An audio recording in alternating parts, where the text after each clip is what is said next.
Dit is Vrydagmôre en ek groet jou in Yeshua se heilige naam en dankie vir jou deelname by hierdie uitsending. Ek hoop en vertrou dat jy gereed is vir wat oor hierdie naweek gaan gebeur. Want jy sien, Sondag is nou natuurlik die uitstorting van Heilige Gees, dis die fees van Shavuot.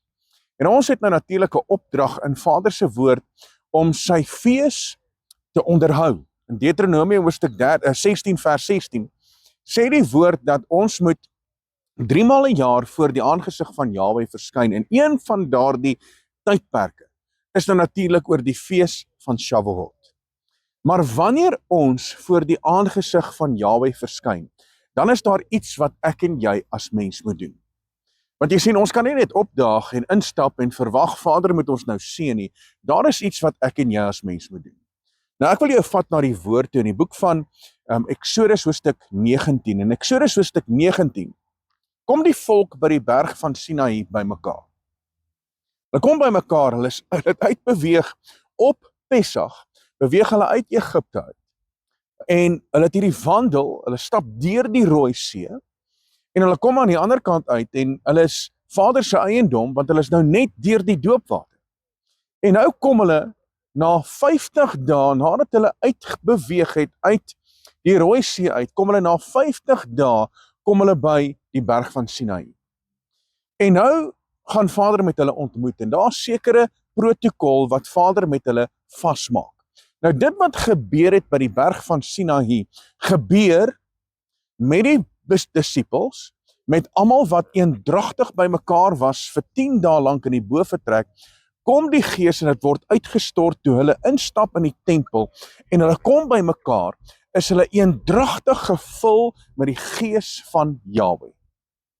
So daardie tydperk, Exodus hoofstuk 19, en wat gebeur het in Handelinge, is dieselfde periode, maar daar is sekere beginsels wat ek en jy moet toepas. Die disippels het dit toegepas, almal wat in die bofortrek bymekaar was, het dit toegepas, en nou moet ek en jy ook hierdie beginsels toepas, sodat ek en jy die sekerheid kan hê, dat wanneer ons op die fees van Shavuot bymekaar kom voor die aangesig van Jahwe, dat ons geseënd, gesalfd, en dat ons 'n ontmoeting sal hê met Jahwe ons Elohim. Nou kyk gou hier, ek wil gou vir jou lees. Nou hier's die vereiste, en dis wat Vader van ons verwag. Hy praat met die volk, en hy sê die volk moet dit doen. Nou luister gou, wat moes die volk doen? In vers 10. Hy sê, verder het Jahwe aan Moses gesê, gaan na die volk en heilig hulle vandag en môre, en laat hulle klere was, en hulle gereed hou teen die 3de dag, want op die 3de dag sal Jahwe voor die oë van die hele volk op die berg Sinaï afdaal. So daar is 'n paar goed wat die volk moet doen. Die Vader praat met hulle en sê, heilig hulle vandag en môre, want die 3de dag, met ander woorde, dit was eintlik 'n Vrydag. Dit was net voordat die Shabbat aangebreek het. Hy sê, heilig hulle vandag en heilig hulle môre, want die 3de dag, op die Sondag kom ek en ek gaan met julle ontmoet. En presies dieselfde gebeur ook in daardie periode waar die disippels bymekaar gekom het en hulle was eendragtig bymekaar, het hulle dieselfde prinsipe gevolg. Nou kyk gou hier. Die woord sê verder, sê aan Moses, sê aan die volk, gaan heilig hulle, so ek en jy moet in afsondering wees. Ons moet seker maak daar is heiligmaking in ons lewe. Heilig hulle en laat hulle hulle klere was. So ek moet my was. Nou hoe was ek my? Moet ek nou 'n fisiese bad gaan kry? Nee.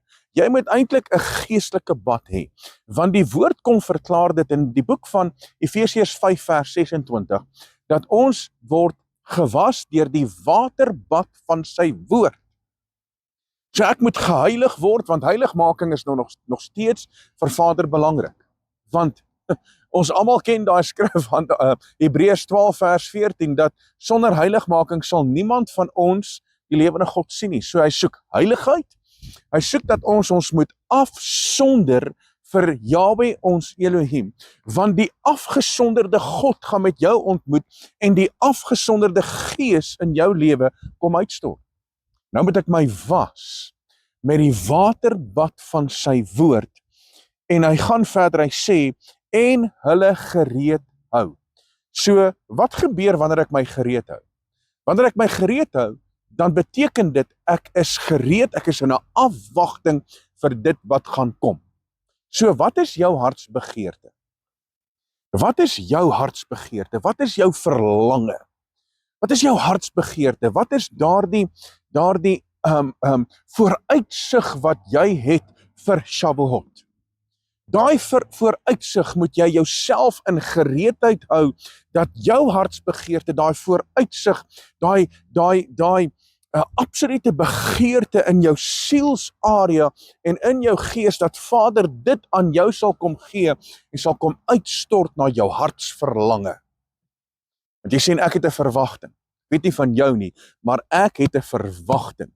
En mag Vader aan jou verwagting voldoen oor hierdie periode, want wanneer ek en jy gehoorsaam is aan sy woord, volgens Deuteronomium 16 vers 16, en ons kom voor sy aangesig by mekaar, en ons heilig ons was onsself van sonde en ongeregtigheid, en ons maak seker ons is gereed in ons gees, siel en liggaam, om die uitstorting van Heilige Gees te ervaar en te beleef, gaan jy die Gees van God ervaar in jou lewe op 'n bonatuurlike wyse. En dis my hartsverlange. My hartsverlange is dat Vader met jou sal ontmoet, dat jy hom sal ken in die grootheid van sy krag. Want hy sê tog in sy woord in die boek van Handelinge 1 vers 8, dat julle sal krag ontvang wanneer die Gees oor julle kom. En daardie krag is 'n mandaat, dit is heerskappy, dit is autoriteit wat vir ons die vermoë gee om te kan staande te bly teen elke aanval van die vyand. So, jy het die Gees nodig. Jy het die Gees nodig. Inteendeel, ek het weer 'n vars nuwe aanraking van die lewende God nodig en dis my hartsbegeerte vir jou. Maar dan moet jy hierdie dinge doen. Heilig jouself, was jou met die waterbad van die woord en hou jou gereed, kom in 'n verwagting dat die lewende God met jou sal ontmoet en Vader sal jou nooit teleurstel nie. Halleluja. En ek glo en vertrou dat jy sal kan getuig oor die bonatuurlike aanraking en die bonatuurlike ontmoeting wat jy met Vader sal hê oor hierdie periode. So mag jy geseënd wees oor hierdie feestydperk, die fees van Shavuot. Mag jy geseënd wees en mag Vader jou hartsbegeerte kom vervul oor hierdie periode. Nou van my kant af, Rian Abri, baie dankie dat jy ingeskakel is. Wees geseënd en geniet jou Vrydag. Tot volgende keer. Shalom.